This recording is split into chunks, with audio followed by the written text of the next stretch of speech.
Embed has never been so exciting. It's life-saving.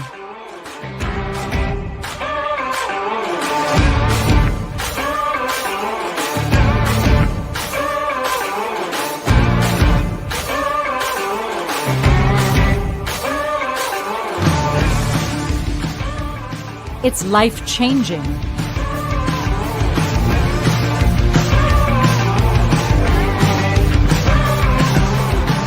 It's dream-making. And it all starts with this chip. A small and mighty computer the size of a credit card, with embedded chips and processors, enabling our passion and curiosity to solve anticipation of a problem, mitigate risks, and create solutions that improve business and life. The potential that lies behind executing dreams is so tremendous. If we fail to realize them, the responsibility lies solely on us. So dream away. Be great.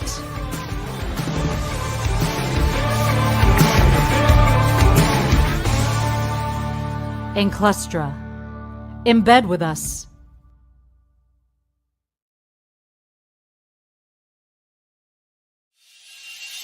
Introducing the ultra-compact RFSoC module for software-defined radio applications. Imagine a breakthrough that brings unparalleled speed and precision to the most challenging RF applications. Presenting to you the Andromeda XRU50. This innovation offers an impressive array of features, from a remarkable number of built-in digital-to-analog and analog-to-digital converters to minimal crosstalk between RF channels. Comes in the smallest form factor on the market. Powered by AMD Zynq UltraScale Plus RFSoC, this module offers 8 digital-to-analog converters and 8 analog-to-digital converters for direct RF signal sampling and synthesis, with blazing fast CPUs up to 1.3 GHz. Engineered to meet the demands of 5G networking, phased array radar, and satellite communication applications. You can find it in 2 variants. Choose your perfect configuration with our Early Access Program Development Kit. Get started now.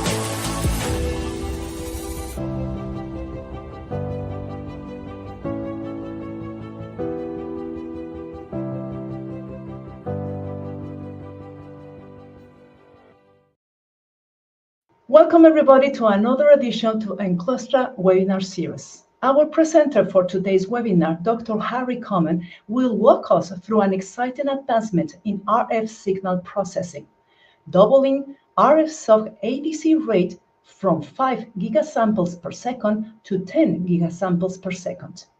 About Dr. Harry Commin, he studied electronic engineering at Imperial College London, receiving a master's degree in 2009 and a PhD in 2013.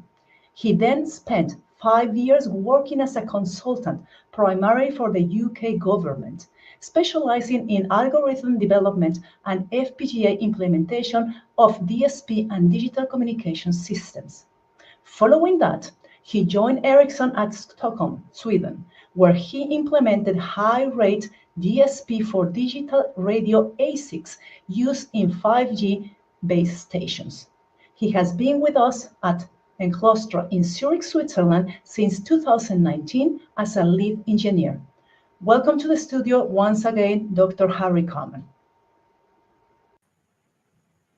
Thanks, Monica, and welcome everyone to today's presentation, which is all about using digital signal processing to increase the sample rate that we can achieve in a high-performance device like an AMD RFSoC. And specifically in today's presentation, I'd like to try and answer a seemingly simple question, which is, can we somehow create a very high-rate digital signal by combining together multiple slower signals? So for example, if the ADCs in our system are each capable of sampling up to a maximum of 5 gigasamples per second, then can we somehow combine several of them to produce a single digital output at 10 gigasamples per second? So the presentation will be in 3 parts. First of all, we'll take a look at the ADCs inside RFSoCs so we can make sure we understand how they are already able to sample very, very fast. Then I'll show you a wideband demo system that we developed last year. And that system already allowed us to exceed the sample rate of a single ADC. But as we'll see later, that system did have one quite significant limitation. And so that brings us to the main topic of today's presentation, which is a technique called frequency interleaving, which allowed us to solve that limitation of last year's system. So first, let's take a look at the hardware platform that we used for doing this work. So this is an Enclustra RFSoC module, and it's carrying a relatively large 3rd generation RFSoC device. So inside that RFSoC, there's some 4,000 DSP slices, about 400,000 lookup tables. And on the module itself is all our DDR RAM and power supplies and so on. But really for today's presentation, the main focus here is that inside that RFSoC are some very fast ADCs and DACs that are capable of sampling at many gigasamples per second. So how are those ADCs inside the RFSoC able to sample so fast? Well, the answer is that they use a clever trick, because in fact, inside each one of those RF ADCs is actually multiple slower ADCs that are being time interleaved together to produce that faster digital output. So in this example here, we're looking at a time interleaved ADC with 3 sub-ADCs. And so what that means is that each one of those sub-ADCs only needs to sample at 1/3 of the output rate, but each one samples at a different time offset. So we can see there, if we combine those 3 sub-ADC outputs together, that will give us that much faster digital output. And in fact, in RFSoC, the parallelization factor is typically a factor of 8 or sometimes 4, depending on the type of ADC tile that you're using. In the device that we use, they were actually all a factor of 8. And so that means that we sample each one of those sub-ADCs up to 625 megahertz, and then they all combine together to produce that very fast output up to 5 gigasamples per second. And then that big block there is just one of the RF ADCs inside our RFSoC, and across the device there are 8 of those in total. So in total we have 64 sub-ADCs in the device, so clearly a very large amount of sampling capability. So really the topic of today's presentation is to answer the question, can we now combine several of those RF ADCs to push the sample rate even higher and above 5 gigasamples per second? So I think the first idea that many of us would have here is, can we just do more time interleaving? Can we apply the same concept as before, but now between several of those RF ADCs? And in theory, that is a perfectly valid idea, but unfortunately, in practice, this is just not feasible. And the main reason for that is that it would require incredibly precise timing precision to be maintained between those RF ADCs in order to make this time interleaving work. And we're really talking about sort of picosecond type timing precision here. And so we just really cannot even get close to that in normal FPGA fabric. So unfortunately, time interleaving is not going to solve this problem for us. So if time interleaving isn't going to work, then what other ideas could we try? Well, I think the first thing we can do here is to move away from thinking about this problem in the time domain and instead start to think about it in the frequency domain, because we've really reached the limits of that time domain idea. So what does our ADC look like from a frequency domain perspective? Well, here we're just imagining our ADC is sampling the unfiltered analog environment around it. So that analog environment has an infinite frequency span. And then a fact that many of us will be familiar with is if we then sample that analog environment at 5 gigasamples per second, then the Nyquist-Shannon sampling theorem tells us that we will be able to capture the information from a bandwidth of half of that number, so from 0 to 2.5 gigahertz. What that theorem doesn't directly tell us, though, is what happens to all of those higher frequencies above 2.5 gigahertz. So we just need to generalize this diagram a little bit. And in fact, what we find is that that infinite frequency spectrum is actually conceptually divided into these zones that we call Nyquist zones.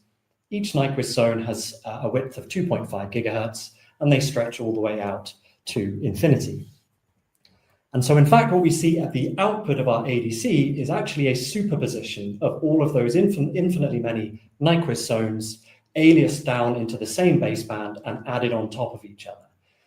And in practice, that's a really big problem because, of course, if we're trying to actually measure or capture some specific signal there, then we're probably going to fail because that signal is just going to be destroyed by all of the interference and noise that is aliasing in from all of those other Nyquist zones. So in practice, what we do is we drop in this analog anti-aliasing filter. And what that filter does is it places a pass band over the one Nyquist zone that we are interested in and a stop band over all of the other Nyquist zones that we don't want to alias in. And so now what we see at the output of our ADC is just the clean information from that one Nyquist zone that we are interested in. But the really key point here is that we don't have to choose the first Nyquist zone. We could, for example, place a bandpass anti-aliasing filter over the second Nyquist zone, and then all of the same principles still apply. That will then alias down into the baseband, and so now at the output of our ADC, we only see clean information from the second Nyquist zone. So have we already solved our problem? Because we're saying we could use one ADC to capture the first Nyquist zone, then in parallel, we could use a second ADC to capture the second Nyquist zone, and we could do some kind of signal processing to put those two signals together, and we would double our bandwidth, right? Well, unfortunately, our lives are not quite that simple. And the big problem here is those anti-aliasing filters, because it turns out that any practical anti-aliasing filter must destroy part of the Nyquist zone that we are interested in order to completely remove all of those other Nyquist zones that we don't want to be aliasing in. And so part of this picture here is actually not a practical problem. So losing some bandwidth at those high frequencies up near 5 gigahertz is actually completely acceptable, because in any ADC application, we always accept that we will lose some bandwidth near the Nyquist frequency for filter roll-off. And so in general, we can just design around that and only plan to use the lower frequencies. But the really big problem here is that lost bandwidth right in the center of our frequency spectrum. That is not something we can generally design around. This is really valuable, important bandwidth that we are losing here. And to be clear, we're not only talking about a small amount of bandwidth. In fact, with practical filter choices, we are talking about losing around about 1 gigahertz of important bandwidth in the middle of our spectrum. So clearly that's a really big problem, because it means that if there is some signal in our environment anywhere near 2.5 gigahertz, then we simply cannot capture it. We can't measure it. We don't even know if it exists or not. So clearly, we would very much like to find a solution to this problem if we possibly can. But in fact, we arrived at this stage last year, and we could see that this wasn't going to be a really easy problem to solve, and it was going to need some more investigation. So we decided we wanted to move forwards anyway. We wanted to develop a demo system to demonstrate the wideband processing capabilities of our hardware platform. So we decided we will accept for now that there is this information missing in the center of our spectrum, but we'll proceed to build a demo system with that limitation. So that's what we did. We built a wideband spectrum monitoring demo system. And so the receiver system that you can see in the top of that photo there is basically everything that I've already talked about. So that is capturing 2 Nyquist zones in parallel. It's then computing the frequency spectrum of that signal, which is being displayed on that screen at the top there. And one of our key objectives with this demo system was to try to push the hardware really to its limits. We wanted to see this RFSoC performing under very heavy computational load. And so to do that, we had it computing a very large frequency spectrum of 256K points. And that was really updating continuously and in real time. And so that was updating at a rate of about 34,000 frames per second. And just to give some idea of the size of that spectrum, we would have needed 137 full HD screens stacked horizontally to display all of those data points, just to have enough horizontal pixels to show one spectrum. But then, of course, on top of that, there's also the time axis here, because our screen could only update at 60 frames per second. If we really wanted to display all of that spectrum data that was being output by the device at 34,000 frames per second, then we would also have needed to stack our screens up by a factor of 572. And so in total, we would have needed about 78,000 full HD screens to display all of the spectrum data that the device was calculating. So then on the transmit side at the bottom of the picture there, we can see that we can configure up to 8 independent transmit signals where the user can vary the bandwidth and the center frequency and the power level of each one of those signals. And to do that, they have this video game controller that you can see in the bottom left of the photo, so they could sort of steer the signals around and change their shape and so on. And then, of course, they could look up at the received spectrum at the top, and they could see the corresponding changes happening on the received side. But I think technically the most interesting part of that transmission system was that it needed to support very, very large interpolation factors. And the reason for that was that we wanted to be able to test from the very narrow band resolution capabilities of the receiver all the way up to its wideband capabilities. So that transmitter was generating RF signals with bandwidths ranging from about 9 kilohertz up to about 600 megahertz. And so to achieve that, we needed to support variable interpolation factors up to more than 1 million. And so there's some quite interesting signal processing happening in that transmitter to achieve those factors. Now, there is a YouTube video where I talk about that demo a bit more. So if you want to see it running, then you can follow this link here. So like I said, we deliberately wanted to really push the hardware platform to its limits with this demo. And so naturally, we ran into various challenges and limitations along the way. And there are really too many of those for me to go into detail today. So I just wanted to highlight what I think was the biggest and probably the most surprising lesson that we learned during this project, which was that we hit the power limit of that RFSoC device much more easily than we were expecting. So the key number here is that the main power supply on the RFSoC device could draw a maximum current of 50 amps, but we found that even with quite an empty design, we were far exceeding that power limit. So to be clear what I mean here, we could actually fit the entire transmit design and the entire receive design quite comfortably into one RFSoC device. And you can see the resource utilization on the right-hand side of the slide there. These numbers are generally quite low. Lookup tables are below 50%, and really none of those numbers are worrying in general, but we still could not deploy that design in one device because of this power delivery problem. And so if I go back to the previous slide, you can see here in the middle of the photo that we actually had 2 complete RFSoC platforms. But really the only reason for that was this power delivery problem. So we had to split the design into 2 RFSoCs, and then each one was drawing approximately 35 amps. And so that allowed us to move forwards. Of course, this is quite disappointing because we buy this nice large RFSoC with lots of exciting FPGA resources in it that we want to use. But we found, at least in this specific case, that we were barely able to use about half of the device before hitting this power limit. But of course, that's an important lesson for us to learn, because now we know, as we're starting our new RFSoC projects, we don't only look at the datasheet values of the resources that are available in the device, we also think very carefully about the power requirement of our processing. Okay, so despite running into some challenges and deliberately hitting the limits of the device with that project, we were generally satisfied with the results. We put that demo together very quickly, it worked, and we felt that it demonstrated the wideband processing capabilities of our hardware platform pretty well. And so overall, we felt that that had been a success. However, we still had this annoying feeling because we had not solved this problem of that missing bandwidth in the center of our spectrum. And so at the end of last year, we decided to return to this problem and find a solution.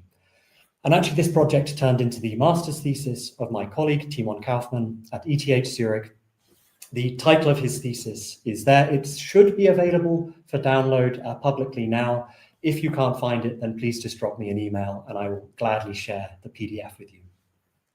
But just to be clear, the work that I talk about now is all Timon's work from his master's project. So how could we try to solve this problem of this missing information in the center of our spectrum?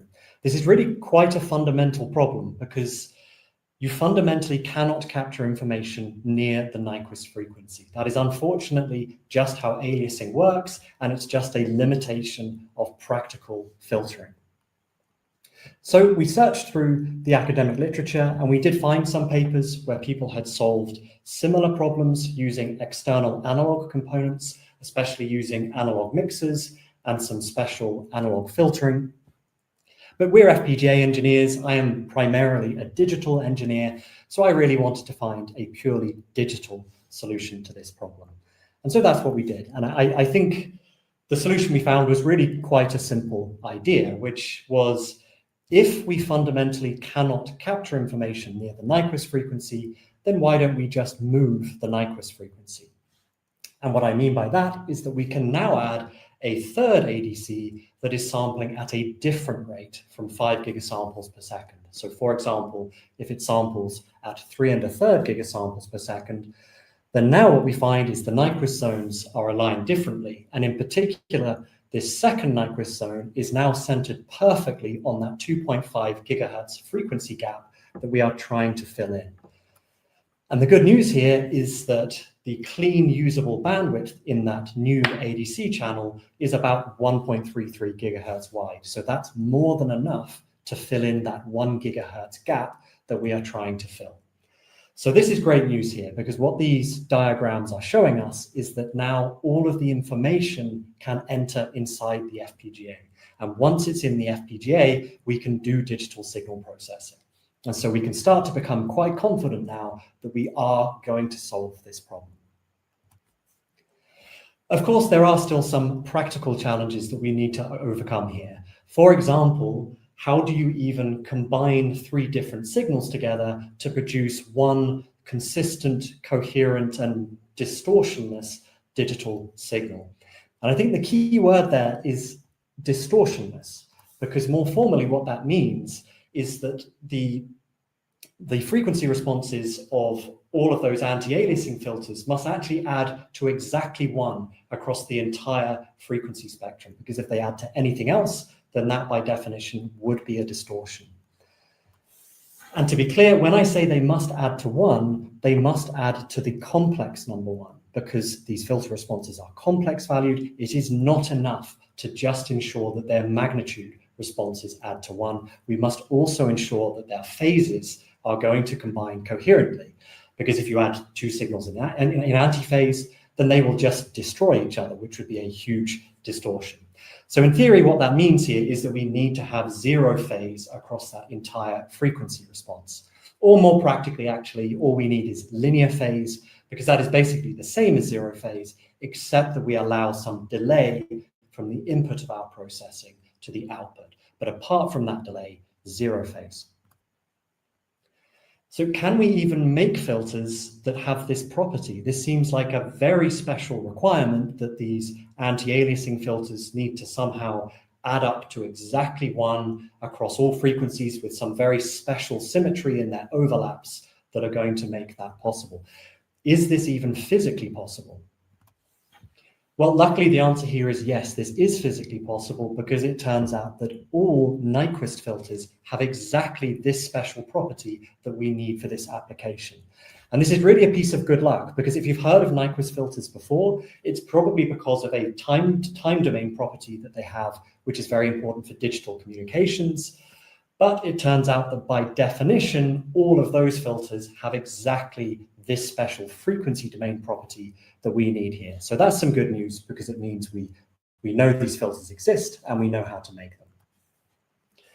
So the most famous type of Nyquist filter is called a raised cosine filter, and that just means that these transition band shapes have cosine shapes. So we call those raised cosine filters. And raised cosine filters are extremely widely used, so they're really well studied, they're well understood, and we even know how to parameterize them so that we can adjust those pass bandwidths and transition bandwidths so we can really fine-tune them for our specific application. So this is great news because this now gives us the perfect framework to start building those frequency responses we need to do our frequency interleaving. But before we rush too far ahead of ourselves, let's not forget that until now, we were really talking about these anti-aliasing filters as being analog filters. And we certainly cannot create nice, clean, ideal-looking raised cosine filters using analog components. And in practice, we'll find that our analog filter responses will look much more distorted, like the ones on this slide. And these are the real filters that we actually used in this work. And so clearly those are more distorted and don't look like nice, clean raised cosine shapes. But luckily, this is a problem that we face very often in digital signal processing. So there is a well-accepted solution, which is to apply digital equalization. So that means that we apply a digital filter inside the FPGA that corrects that ugly, distorted analog filter response and converts it to this nice, clean, raised cosine shape that we are looking for. And again, remember, we are not only equalizing the magnitude responses here, we are also linearizing their phases so that these signals will add together to give that distortionless output. And just a nice detail here is that we were able to independently optimize those two filter overlap regions. And that was very important in our work because we actually had some difficulty finding analog filters that perfectly matched the frequency bands that we were targeting. And in particular, that center filter was a little bit offset from where we really wanted it to be, but we were able to compensate that by adjusting the digital filter roll-offs. And that just allowed us to minimize the distortion in our final output. But really, this completes our concept because now we have everything we need. We have our 3 ADC channels. We have equalized them to give us that nice raised cosine shape. And so now all we do is add those 3 signals together, and that will give us our 10 gigasamples per second output. So now we're ready to start drawing this idea as a block diagram. So we can start with what we had last year, which was just 2 ADCs, each sampling at 5 gigasamples per second, and each one is targeting a different Nyquist zone. And so now what we're saying is we need to add some digital equalization to the outputs of each of those ADCs, and we need a bit of upsampling to get us from the ADC rate of 5 gigasamples per second to the final output rate of 10 gigasamples per second. And then finally, we're adding in this 3rd ADC channel, which is going to fill in that gap in the center of the spectrum. So this is the ADC sampling at 3 1/3 gigasamples per second, targeting its 2nd Nyquist zone. And again, we have some digital equalization that's going to give the raised cosine shape that we need. And then all we do is add those 3 signals together, and that gives us the high rate output we're looking for. Just a practical note here is that all of these filters are implemented using a polyphase structure. That doesn't change anything conceptually or even numerically about this. It's just an optimization that allows us to use fewer FPGA resources to achieve the same result. So now that we have an architecture for our frequency interleaved ADC, naturally, the first thing we did was we simulated this idea in MATLAB just to make sure that the concept generally makes sense. And yes, our simulations confirmed that. So this graph here is just showing the output distortion as a function of the input frequency to our frequency interleaved ADC. And basically the graph is showing we have very low distortion across all frequencies. And largely that distortion is below -60 decibels, but in a couple of places it does touch slightly above -60, but we were able to find that that was caused directly by the analog filters that we were modeling in this system. So in particular, that yellow filter response there on the right that's covering the high frequencies, you can see has some quite large side lobes at the lower frequencies, and they map directly to that higher distortion that we're seeing in our output.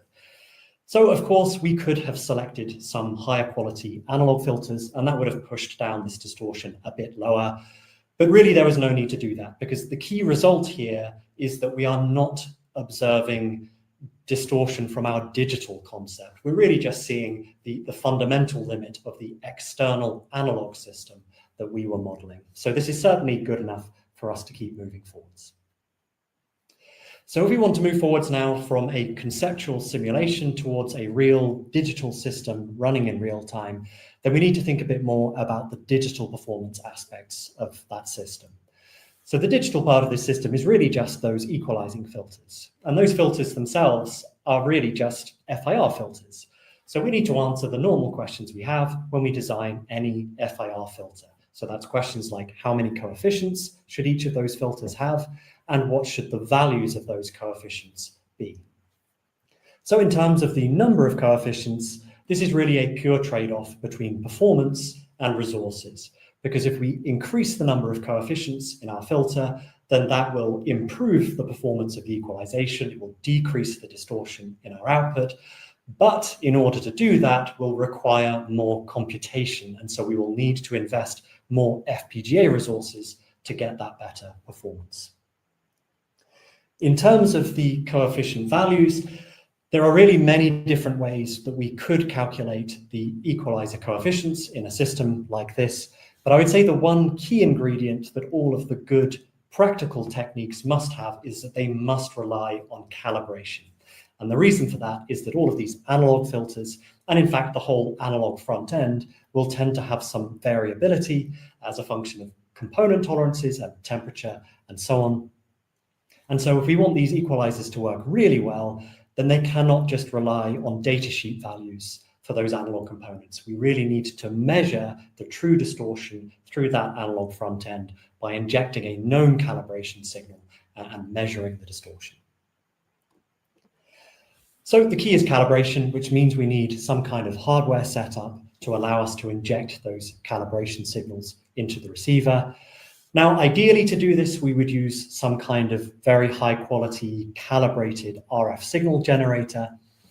But usually that type of equipment tends to be somewhat expensive. And also in my experience, it's usually in very high demand. And so it's difficult to get your hands on it. So we decided for this master's project, we would just keep our lives simple by generating that calibration signal using the RFSoC itself. And so we would just loop it back out of the DAC and back in to its own ADC. Now, this is certainly not an ideal calibration setup, first and foremost, because that DAC is not calibrated. And so that puts some extra stress on the equalizers in our receiver, because of course now we're not only equalizing the distortion from the receive path, we are also having to equalize any distortion coming through the transmit path. And a second consequence of that is that, of course, we can then only deploy this design in this specific loopback configuration, because we are only calibrating it for this specific signal path. We can then only use it in this configuration. But really, for the sake of this master's project, we were perfectly happy with these limitations. They didn't change our concept at all, but they did make our lives much simpler by simplifying our calibration setup. Another limitation that this setup gave us was that it meant we could not quite achieve 10 gigasamples per second. And the reason for that was that the DAC in our device had a maximum rate of 9.85 gigasamples per second. And in fact, because of the reference clock that we were using, we actually rounded down to 9.6 gigasamples per second. But again, we really were perfectly happy with that. This changes absolutely nothing about our concept. It's just a small numerical difference. So then, of course, the idea is we transmit our calibration signal out of the DAC, loop it back into the ADC, then we capture all of that received data into the DDR RAM, and then from DDR RAM, we can offload it into software like MATLAB, where we can then calculate our equalizer coefficients. Like I already said, there are many different ways that we could have calculated those equalizer coefficients. We just went for probably the simplest method, which was just an ordinary least squares calculation. The core part of that calculation is just this one line of MATLAB code here. I won't go into the details now. If you're interested, then all the details are in the master's thesis. So one detail that I haven't touched on yet is what actually were these calibration signals that we were generating and transmitting out of the RFSoC. Again, there are several different options we could have chose here, but I think the one key ingredient that calibration signal really needed was that it had to be very wideband. And the reason for that is that we need to calibrate our receiver across the entire frequency range. So that means we must transmit calibration energy across that whole spectrum. And so, for example, we could have used some kind of wideband pseudo noise type signal that could have worked very well. But again, we went for probably the simplest and most robust option, which was just a linear chirp signal. So that's just a sinusoidal signal whose frequency varies linearly as a function of time. And historically, linear chirps have been very popular because they tend to be very easy to generate in digital hardware. However, as I've spoken about a few times in the past, it turns out that many of the things that we've been doing for some decades quite easily in digital signal processing turn out to be somewhat more difficult to do when you need to do them at extremely high rates and in parallel. So I won't go into the details here, but I just wanted to give a quick taste here of the extra complexity needed to perform this chirp generation in parallel. So on the right here, I'm just showing one part of one sub-block of this signal generation. And you can see there's a little bit of tricky arithmetic that we need to do to calculate the phases of this chirp correctly in parallel and in real time. But to be clear, in terms of FPGA resources, this is really negligible. It's a small amount of logic. It was just more from a conceptual pen and paper point of view. It did take some effort to figure out what we needed to do here. But anyway, we figured that out. We implemented this in VHDL, we verified it, and then we deployed it into the RFSoC device, and then that allowed us to calibrate our receiver equalizers. So then with our nicely calibrated system, we were able to start running some real hardware tests. So here I'm showing some data captures from a hardware test. One of the nice things about using linear chirps for these hardware tests is that we can effectively see the frequency domain response in these time domain signals. So you can see here that the x-axis is labeled with frequency going from 0 to 4.8 gigahertz. Then I think the first thing that's interesting to note here is that on the left-hand side, the input signals coming from our ADCs are actually quite heavily distorted because these are chirp signals. They should really have a constant envelope with a flat top. But we can see that's not the case. These are really quite distorted, and that's just caused by the analog path that these signals have passed through. So there's not really much we can do about that. We just have to trust and hope that our equalizers are going to be able to correct that distortion. And in fact, we can see on the right-hand side of the slide that these equalizers seem to be doing a pretty good job, because now at the equalizer outputs, we can see that there is a nice flat constant signal envelope across these chirp signals, except in that filter overlap region where we can see that raised cosine response shape in the overlaps exactly like we would expect. So far, this is looking pretty good. So next, of course, all we need to do is add together those three equalized ADC channels, and that effectively gives us the reconstructed chirp signal. So that's the fourth graph on the right here. We can see the sum, which does now have a nice constant envelope across the entire frequency spectrum. So that's a good sign. That's showing us that it's the chirp seems to be reconstructed well. And so finally, all we need to do is compare that reconstructed chirp with the original clean chirp that we transmitted. And so by subtracting one from the other, we can then calculate the error, which is the final graph in the bottom right of the slide there. And so the first comment I can make about this error is a piece of good news, which is that we do not see more distortion in the filter overlap regions of that error signal. And I think that's really important because really this entire frequency interleaving concept is happening in those filter overlap regions. At all other frequencies, we're just allowing the signal to pass through. And it's really in those overlaps where we need to be very careful about getting the gains and phase responses matched perfectly. And so if there was some problem here, we would really expect to see it in those overlap regions, which we do not see. So that's a piece of good news. But the second comment here is a piece of bad news, which is that the overall level of that error is a bit higher than it should be. We investigated that and we did find that the main cause of that was that we were failing to drive the ADC up to full range. And in fact, our signal was quite heavily attenuated below full range. And so, of course, that was diminishing our SNR. We did try to solve that problem. We inserted an RF amplifier, but unfortunately that RF amplifier turned out to be quite nonlinear, and so that introduced more problems than it solved. And so unfortunately, with time running out in our project, we decided we would just have to calculate mathematically what the error would have been if we could have driven the ADC up to full scale. And so after making that mathematical correction to effectively reduce the error, we were able to get our final result here was that the equivalent number of bits at the output of our frequency interleaved ADC was about 8 bits, or a little bit lower at some frequencies. Now, AMD Xilinx, as far as we know, do not publish any results on the equivalent number of bits in their ADCs. But we did find an academic paper that claimed that they had measured somewhere between about 8.3 bits and 9.3 bits. And so if that claim is true, then we're quite satisfied with this result, because perhaps we're somewhere within 1 bit of the theoretical ideal, and maybe we could optimize our equalizer calculation or our experimental setup to get an extra half a bit or so. But overall, a satisfactory result. So I'd like to finish here with what I think is probably the most important question of all, and that is about the practicality of this frequency interleaving idea.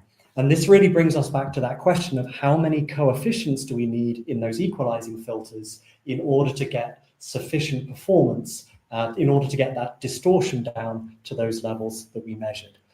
So we investigated this, and we found that, roughly speaking, we need about 80 to 100 coefficients in each of those equalizing filters. And I think in a traditional DSP design, we would look at these numbers and say, okay, no problem, 100 coefficients in a filter is no problem at all. But let's not forget that in this design, we are talking about applying these filters at very high sample rates. So even with an efficient polyphase architecture, we will need to parallelize these filters quite heavily. And the exact numbers here depend on some architectural decisions, but roughly speaking, we're going to need about 2,000 or 2,100 DSP slices in order to implement those filters. And this is not great news, because remember that in our whole device, and quite a large device, we only have about 4,200 DSP slices.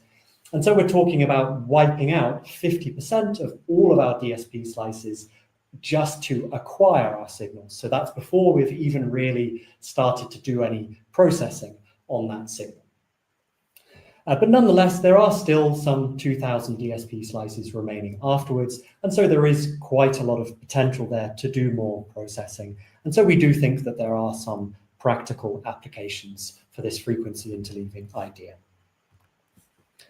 But that's the end of the presentation, so I'll just leave you with a few free resources here. First of all, 2 of our previous webinars overlap very well with today's presentation. First of all, there's SDR, software-defined radio with RFSoC, that has quite a bit of overlap with today's presentation. There's a YouTube link for that there. Then secondly, a more general presentation about how to develop fixed-point digital signal processing components for FPGA and ASIC targets. There's a link for that one there. Then, of course, there's also the video that I mentioned earlier, where I was talking about last year's spectrum monitoring demo. You can see that one there. And finally, of course, if you have any technical questions, then feel free to get in touch. There's my email address there. Or if you're more generally interested in Enclustra's products or services, then you can reach us through the main communication channels. Otherwise, thank you all very much for your time, and I will gladly take your questions. Thank you very much. Thank you very much, Harry. It was a fantastic presentation. We already have a couple of questions from the audience that maybe if you are available, we can start thinking in answering those questions. Everybody, if you have any further questions, please use the chat. Otherwise, you can also send us an email to webinars@enclustra.com, where we can actually direct these questions to Harry.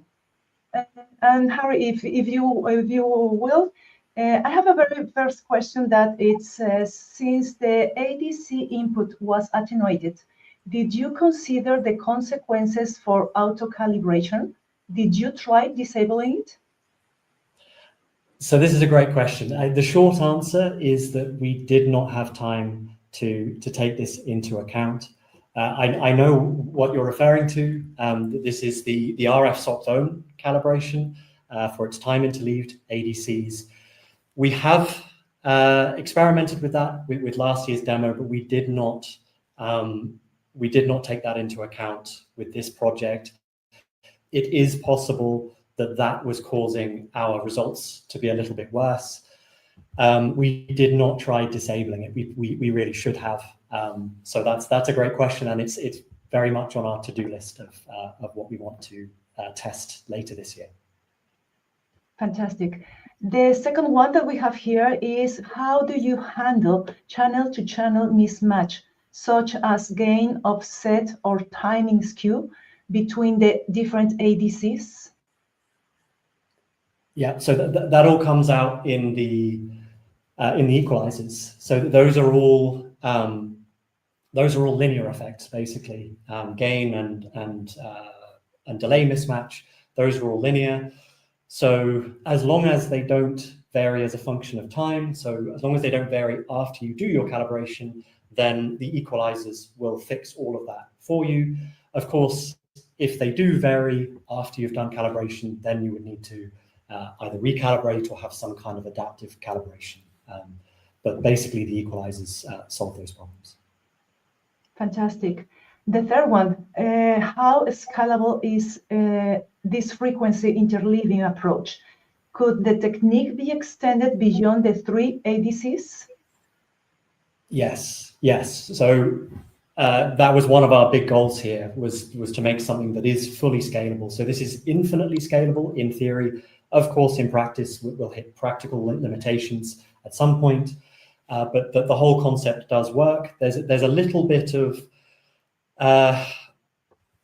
design work you need to do to select the ADC rates in all of your channels so that you align those Nyquist zones in an optimal way. That also depends a bit on your anti-aliasing filters that you have on the analog side. But you can prove that this is infinitely scalable. And in fact, it does get easier and easier as the frequencies increase. So yes, it is fully scalable. Fantastic. And the fourth one, what kind of calibration or compensation is implemented to maintain coherence between the ADCs over time as temperature varies? Yeah, so this kind of connects back to the previous question. So we did not implement any adaptive or even sort of semi-adaptive calibration. We just had offline calibration for this master's project. We are not sure what kind of update rate would be needed, and that would really dictate how you would do this. We think it's reasonably slow varying, and so some kind of sort of occasional calibration would probably work quite well, but we have not implemented that yet.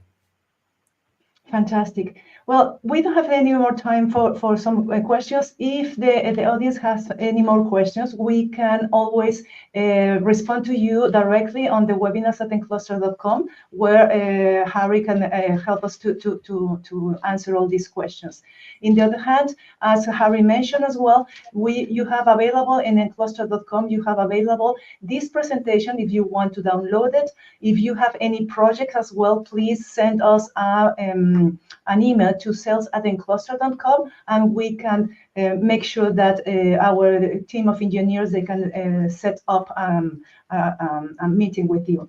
And lastly, also please check our different publications and the different presentations that we also have in Enclustra.com, so you can make sure that you can have even more training and more knowledge about this topic and any more topics that we have as well in our publications. So thank you so much, Harry. It was fantastic. Thank you again for being here. You are our expert, and thank you for the time that everybody took to be in this presentation. And again, if you have any questions, please just drop a message to us. Thank you so much, and see you soon.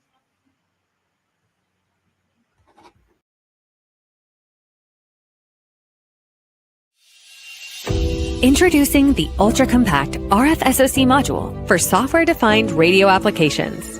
Imagine a breakthrough that brings unparalleled speed and precision to the most challenging RF applications. Presenting to you the Andromeda XRU50. This innovation offers an impressive array of features, from a remarkable number of built-in digital-to-analog and analog-to-digital converters to minimal crosstalk between RF channels. Comes in the smallest form factor on the market. Powered by AMD Zynq UltraScale Plus RFSoC, this module offers 8 digital-to-analog converters and 8 analog-to-digital converters for direct RF signal sampling and synthesis, with blazing fast CPUs up to 1.3 GHz.